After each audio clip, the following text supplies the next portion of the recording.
Welcome to Module 7 of the DevOps Foundation class. We're going to talk about measurements, metrics, and reporting. Measuring success, these are some example measures. You'll notice some of them are starred.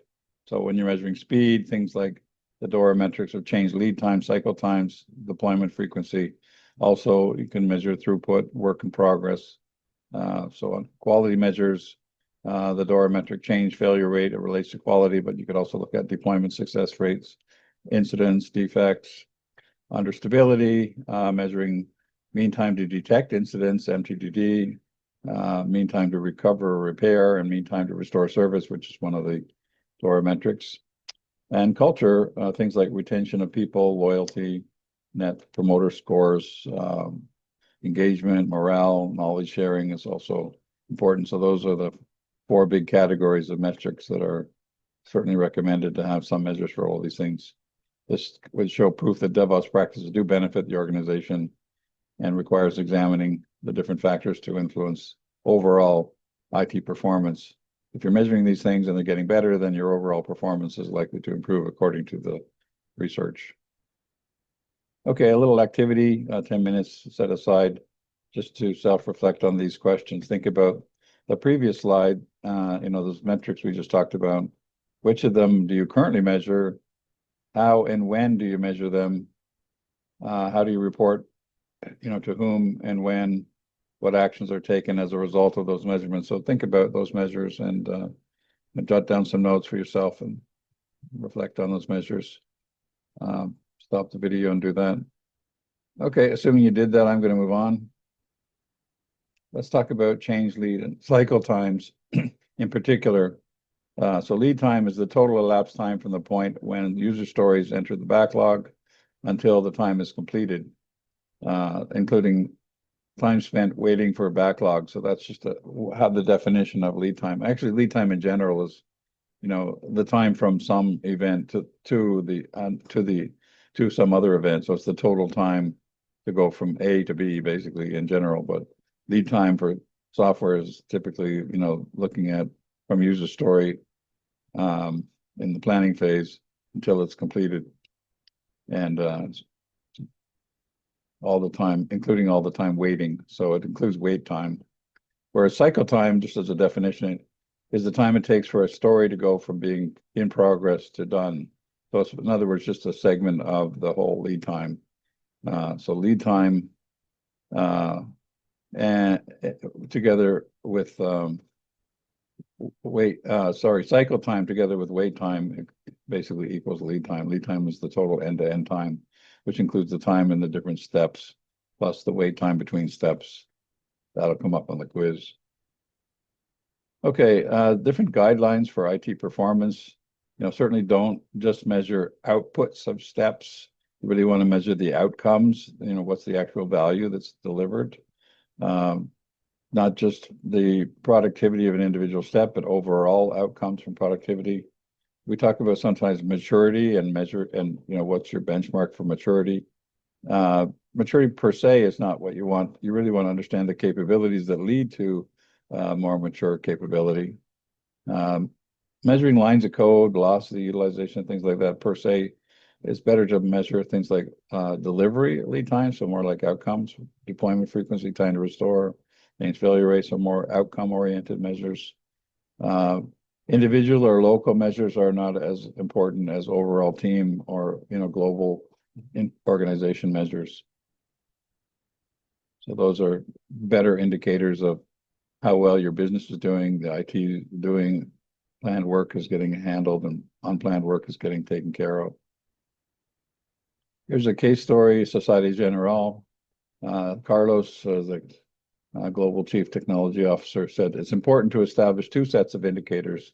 The first is the transformation itself. So in other words, how well you're doing on implementing DevOps. In other words, you need to measure how fast you're moving towards whatever your goals are in your transformation. The second indicator is about the business value. What is the time to market from the idea to production, including sprint velocity and quality? So this is like how well you're doing in your transformation. This is about how effective is your solution, essentially. Those are the 2 kinds of measures. How did they do? They transitioned from a high workload waterfall-based approach and turned around an unsatisfied customer base.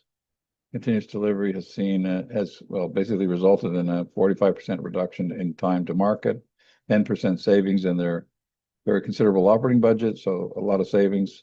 The return on investment, ROI, the effort is extremely important, and they claim success with that, which is again not unusual if you're implementing DevOps effectively. Just justification.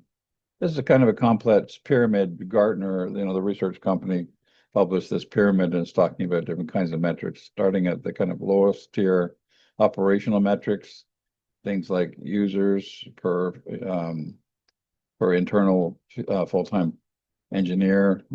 So these are more operational metrics, cost per transaction, for example. I'm not going to read them all.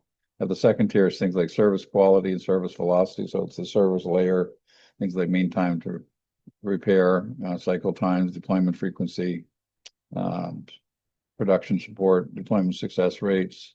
So those are part of the DORA level as well. They kind of are fundamental. And then organizational effectiveness. So things like mentoring, sharing, collaboration, retention, satisfaction type of thing. The customer value level, things like user satisfaction, response time, net promoter scores, lead times on there as well. Releases per month, so release frequency. Those are in the DORA metrics. And finally, at the top, the business performance, new business enablement, earnings, cash flow, market share. So each of these layers support the layers above it, ultimately supporting the business. That's the idea. Well, it's good to have metrics for every one of those layers. Okay, let's talk about how generative AI plays out in DevOps measurements. In general, you can have a dashboard supported by generative AI.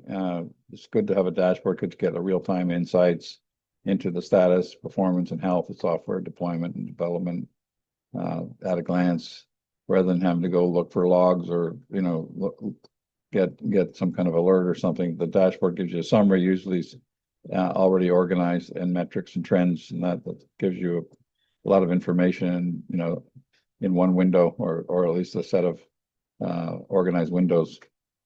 This is easier said than done. Dashboards require careful design to make sure that you make visible the things you really mean to look at critical metrics, get clear and intuitive visualizations, and integrating data from various tools. In DevOps, you have so many different tools, stages, and pipelines and so on. Aggregating that all together does require careful design, and there are many dashboard solutions out there.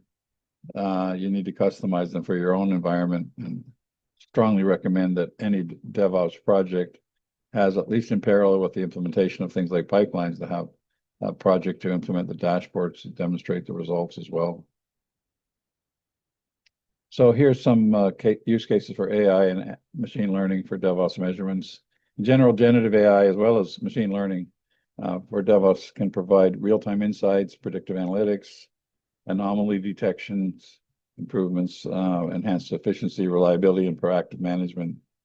So if you break that down, generative AI is good for looking at anomalies, looking at predictive analytics, automating root cause analysis, performing optimization recommendations.